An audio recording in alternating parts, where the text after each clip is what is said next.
আসসালামু আলাইকুম রহমতুল্লাহ ওবরাকাতুহ।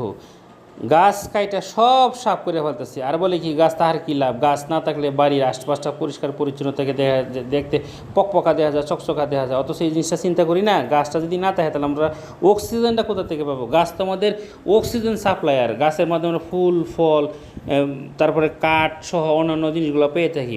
বৃক্ষ নিধনের কারণে অতিবৃষ্টি, অনাবৃষ্টি, অতিরিক্ত ঠান্ডা, অতিরিক্ত গরম, এগুলা বিভিন্ন সমস্যা মানব জীবনে এখন ফেস করতেছে। আমরা যখন ছোটো ছিলাম, আজ থেকে 20-25 বছর আগে, তখন দেশে প্রচুর পরিমাণে বনাঞ্চল ছিল, অনেক মোটা মোটা গাছ ছিল, সব কাটে ফেলছে। কাইটা এখন গাছ টাছ নাই। এখন এই যে টেম্পারেচার 38, 39, 40, 41, এতে করে বিভিন্ন রকম শারীরিক জটিলতা হচ্ছে। কেউ হাই প্রেশার, কেউ লো প্রেশার, কেউ শারীরিক দুর্বলতা, কেউ পেট খারাপ, কেউ ঠান্ডা, সর্দি, কাশি। আচ্ছা, এখান থেকে যদি বাঁচতে চান তাহলে প্রচুর পরিমাণে পানি পান করবেন এবং অবশ্যই সতর্ক থাকবেন। একবার এবং দুইবার গোসল করবেন। প্রস্রাব যেন সবসময় সাদা থাকে সেদিকে খেয়াল রাখবেন। আর স্থায়ী